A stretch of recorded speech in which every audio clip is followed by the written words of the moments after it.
Ποια είναι η έννοια του ρατσισμού? Ο ρατσισμός είναι όταν γενικά κρίνεις κάποιον άλλον, όχι με βάσεις και με γεγονότα που ισχύουν, αλλά με το έξω, δηλαδή με την εμφάνισή του ή με κάποιο διαφορετικό χαρακτηριστικό του. Ωραία, ξέρετε τι είναι ο σπισισμός? Δεν το έχουμε ακούει. Σπισισμός είναι η διάκριση ανάλογα με το είδος. Π.χ. στα γουρούνια και στα σκυλιά φερόμαστε το ίδιο εμείς οι άνθρωποι?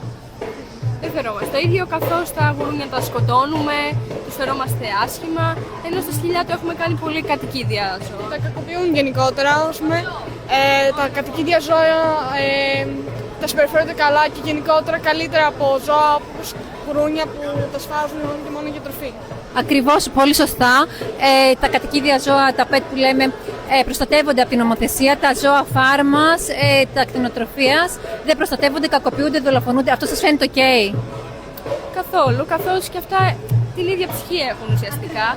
Και εντάξει, μπορεί να μην είναι γεννημένα για να ζουν σε ένα σπίτι, αλλά και αυτά εξίσου έχουν δικαιώματα ίσα με τα άλλα, όπως οι γάτες και τα σκυλιά. Χαίρομαι πολύ που το λέτε. Έχετε σκεφτεί εσείς να μην συμμετέχετε σε αυτό που συμβαίνει, στο σπισισμό δηλαδή εναντίον των ζώων? Εγώ έχω σκεφτεί ακόμα και αυτό με τη τροφή με τα ζώα, δηλαδή το vegan, vegetarian, όλα αυτά. Οπότε εντάξει, όταν μεγαλώσουμε και μπορούμε πιο πολύ, να είμαστε ανεξάρτητοι. Τέλεια. Άρα το σκέφτεστε στο να γίνετε vegan και να μην συμμετέχετε στην κακοποίηση των ζώων?